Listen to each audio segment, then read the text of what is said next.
नहीं खाना तुम्हारे हाथ का खाना। गुस्से में चिल्लाते हुए तरुण ने खाने की थाली सरकाई और वहीं सोफे पर औंधे मुंह पड़ गया।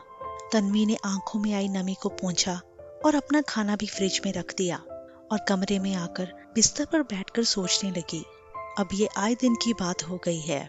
जब तक ऑफिस में कुछ भी होता, तरुण सारा गुस्सा तन्वी और मिनी पर निकालता और बाहर पड़ जाता था। और हर बार घर का माहौल सही करने की मंशा से तन्वी बिना किसी गलती के सॉरी बोल दिया करती थी। अब तो उसके विवाह को 18 साल हो गए, मिनी भी 16 साल की हो गई, पर तरुण को बिल्कुल भी समझ नहीं आई। इसमें कहीं ना कहीं मेरा ही दोष है, जिससे तरुण को कभी अपनी गलती नहीं दिखी। उसने कभी आकर सॉरी नहीं बोला। पर बस अब और नहीं, अब मैं नहीं झुकूंगी। नहीं खाना तो मत खाओ, बाहर रहना है तो रहो। अगले दिन सुबह तन्वी उठी और अपने आप को कामों में व्यस्त कर लिया, पर उसको तरुण का काम भी करना था और उस पर गुस्सा भी था। इसलिए रसोई से चिल्लाकर मिनी से कहा, मिनी अपने पापा से पूछ लो चाय बना दूं या वो खुद बनाकर पी लेंगे। और हाँ, टिफिन के लिए भी पूछ लेना, खाना बनाऊं या वो भी खुद बना लेंगे। मिनी ने आकर पापा से कहना चाहा, तभी तरुण ने भी चिल्लाकर बोला, मिनी अपनी माँ को बोलो मुझे उनके हाथ का बना कुछ भी नहीं चाहिए। मिनी तो बनाएगी ना पापा के लिए चाय और खाना। जी पापा कहते हुए मिनी रसोई में माँ के पास आई और बोली, क्या माँ कब तक ऐसा चलेगा? अब सॉरी बोल दो हमेशा की तरह। क्यों बात बढ़ा रही हो? मैं बात बढ़ा रही हूँ? मुझे लगता था कि तू तो मुझे समझेगी, पर तुझे तो सिर्फ अपने पापा की पड़ी है। माँ की बिटिया नहीं, पापा की परी ही बनी रह बस। सिसकारी भरती हुई तन्वी रसोई से निकलकर अपने कमरे में चली गई।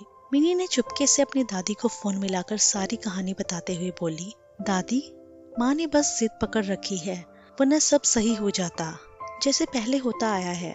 दादी ने कहा, अपनी माँ का पहलू देख, पापा का नहीं। तन्वी ने हमेशा बिना किसी कसूर के माफी मांगी है। तू अच्छे से सोच बेटा, तेरे दादा तेरे पापा पुरुषत्व के अहंकार से भरे हुए हैं। सारी जिंदगी मैंने और अपने विवाह से अब तक तेरी माँ ने घर की शांति के लिए हमेशा मौन रहते हुए अपने सिर सारी गलती लेकर सॉरी बोली है। अपनी सारी जिंदगी अगर तुझे बेगुनाह होते हुए भी माफी मांगनी ना पड़े तो अपनी माँ का साथ दे। दादी की सारी बात सुनकर मिनी अपने पापा के पास गई और बोली, पापा चाय तो मैं बना दूंगी, पर खाने के लिए आपको माँ से ही कहना होगा। तरुण गुस्से में घर से बाहर निकल गया और ऑफिस चला गया। लंच में जब वो कैंटीन जा रहा था तो उसने अपने कलीग आकाश की बात सुनी, जो फोन पर अपनी पत्नी से सॉरी कहते हुए बोल रहा था, शाम को खाना मत बनाना। अच्छा बाबा, एक बार फिर से सॉरी। हाँ हाँ लेता आऊंगा। आप खुश? फोन रखते हुए आकाश ने तरुण को देखा, जो कि उसे घूर रहा था। तरुण ने आकाश के फोन रखते हुए बोला, लानत है तुझ पर, अपनी पत्नी से कौन सॉरी बोलता है? छत हम देते हैं और ऐश हम देते हैं, तो सॉरी उन्हें बोलनी चाहिए, वो भी बार बार। आकाश मुस्कुराते हुए बोला, तरुण हम बेफिक्री से नौकरी कैसे कर पाते हैं? उन्हीं पत्नियों की वजह से।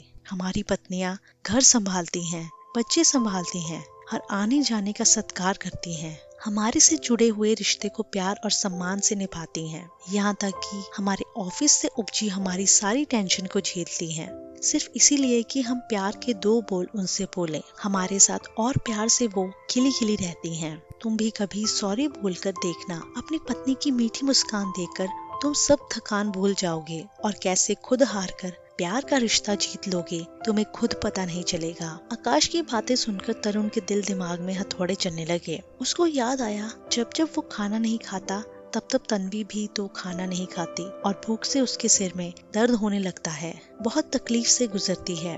उसने मिनी को फोन मिलाया और पूछा, बेटा मम्मी ने खाना खा लिया?